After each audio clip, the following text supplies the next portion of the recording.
You might imagine these songs came from some deep, mystical journey, but the truth is, most of them were born from accidents inside the studio. And if you ever listen to any of them with your eyes closed, you already know that kind of sound never truly returned. Number 10. The Rolling Stones, Paint It Black. I see a red door and I want it painted black. The Rolling Stones were running out of time. They were in RCA Studios in Los Angeles, trying to finish Aftermath LP, and this new song was going nowhere. Then Brian Jones picked up the sitar. He had been fascinated by the instrument after hearing the Beatles use it, and his part gave the track its haunted edge. Mick Jagger turned grief and loss into lyrics that sounded like a funeral and a riot at once.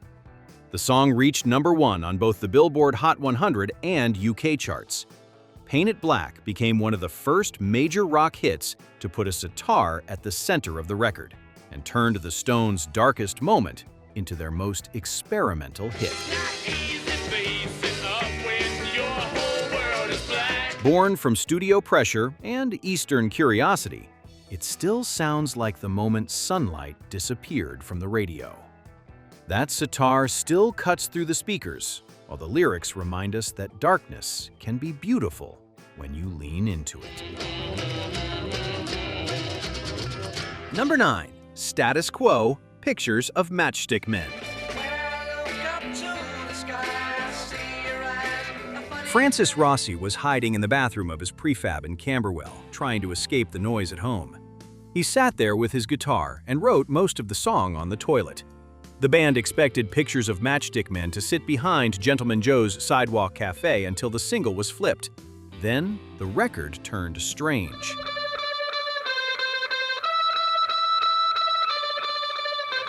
A phasing effect made everything wobble like a bad dream, and wah-wah guitar gave it that dripping pull. The song reached number 7 in the UK and number 12 on the Billboard Hot 100. Pictures of Matchstick Men became Status Quo's only top 40 hit in America, and proved inspiration can strike in the ugliest room.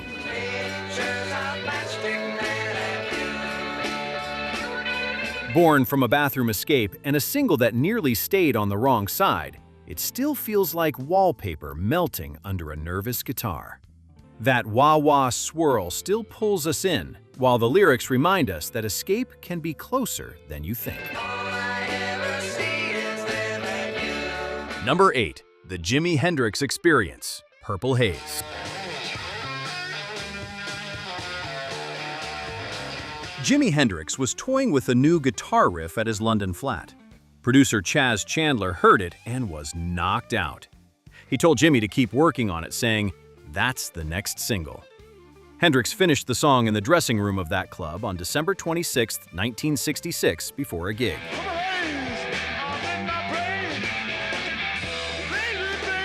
The Experience began recording it at Delane Lee Studios, where Mitch Mitchell and Noel Redding learned it almost on the spot.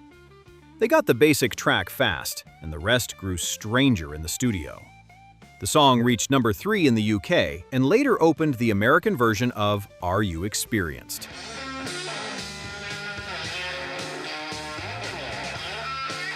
Purple Haze introduced the world to Hendrix's Electric Church and proved that a riff can change everything.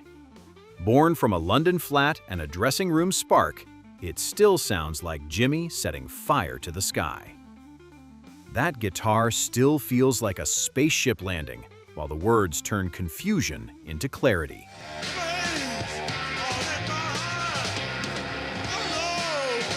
Number 7. Procol Harum, A Wider Shade of Pale.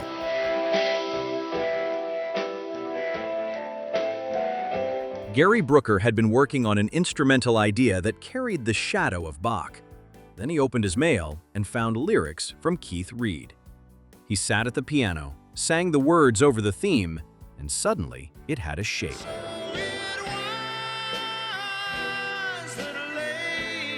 They recorded A Wider Shade of Pale at Olympic Studios in just 2 takes with no overdubs.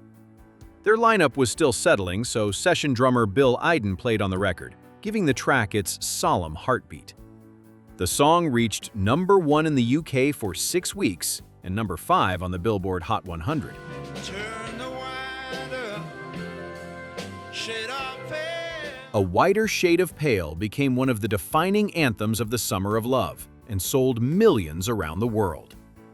Born from a Bach-like organ line and words that arrived from a dream, it still sounds like a cathedral door opening at midnight. That organ still pulls us into the fog, while the lyrics remind us that mystery is more seductive than answers. Skip the light fandango. Number 6. The Beatles, Strawberry Fields Forever.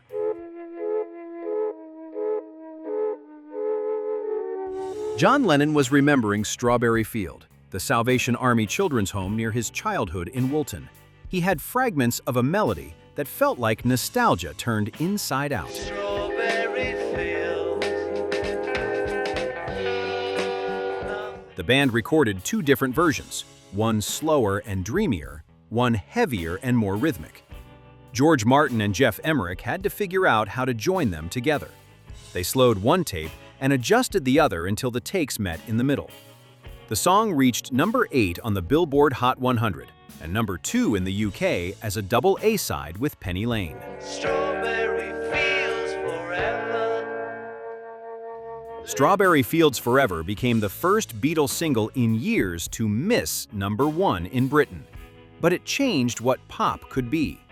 Born from a childhood place and 2 versions that refused to fit, it sounds like memory melting before you can touch. Always know, sometimes think it's me. Number 5. The Beach Boys, Good Vibrations. Brian Wilson was chasing a sound he could only hear in his head. He had fragments, an electro-theremin, a cello, and a bass line that walked in circles.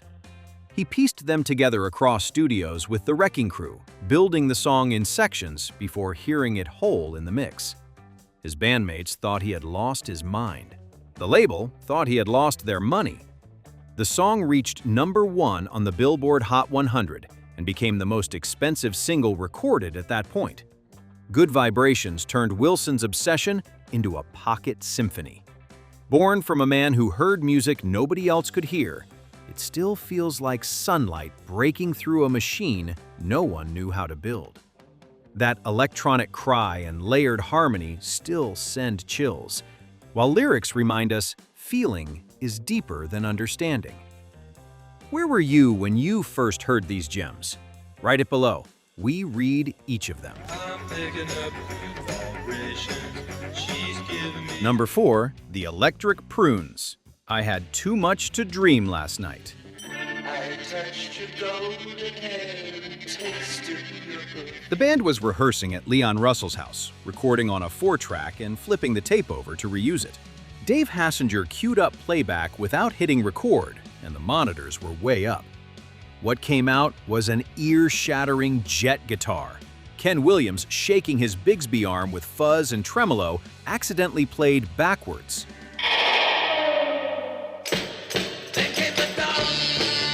James Lowe ran in and made them save it. The song came from songwriters Annette Tucker and Nancy Mance, but the Electric Prunes turned it into something primal. It reached #11 on the Billboard Hot 100 in 1967.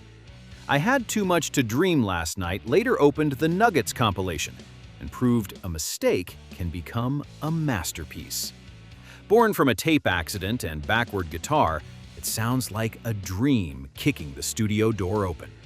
That swelling fuzz still swoops through your speakers, while lyrics remind us dreams can be louder than real life. Too much to dream. I'm not ready to face, but I. Number 3. Jefferson Airplane, White Rabbit.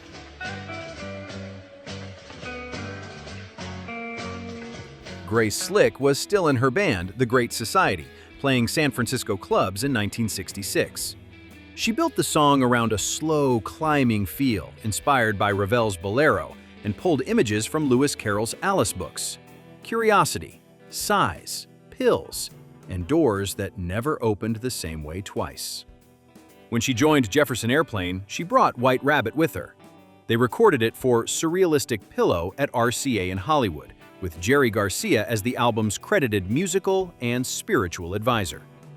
The song reached number 8 on the Billboard Hot 100.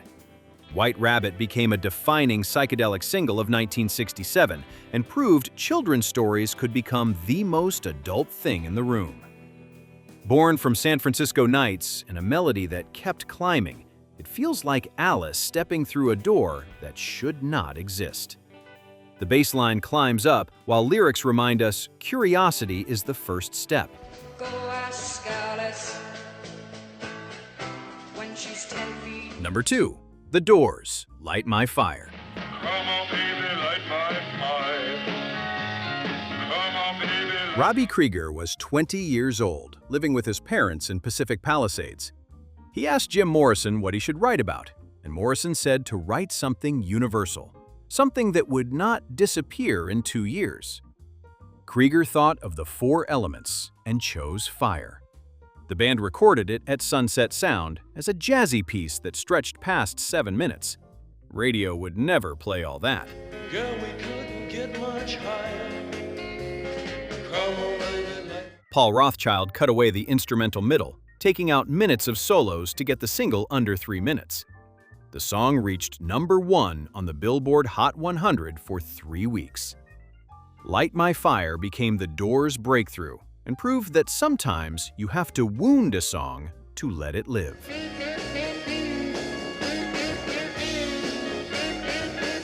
Born from a talk about the elements and a brutal radio edit, it still sounds like a match struck in a dark room. That organ still burns, while the lyrics remind us that fire is always universal. trying to set the night on fire. Number 1. Rain, The Beatles. Might as well be dead if the rain. John Lennon was tired of singing about love. He wanted something heavier, something that moved like weather.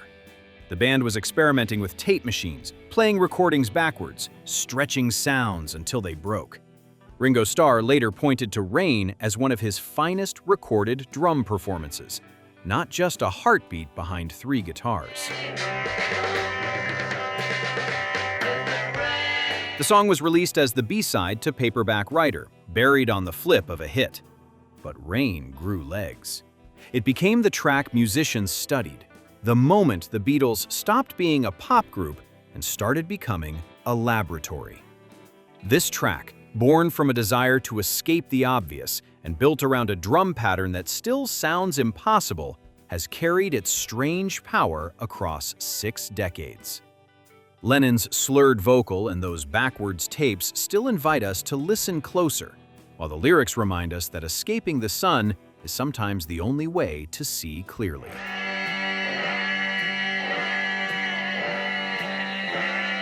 These psychedelic masterpieces show us that time only makes good music even better. If you enjoyed the video, please subscribe to the channel, leave a comment, and hit the like button. See you in the next video.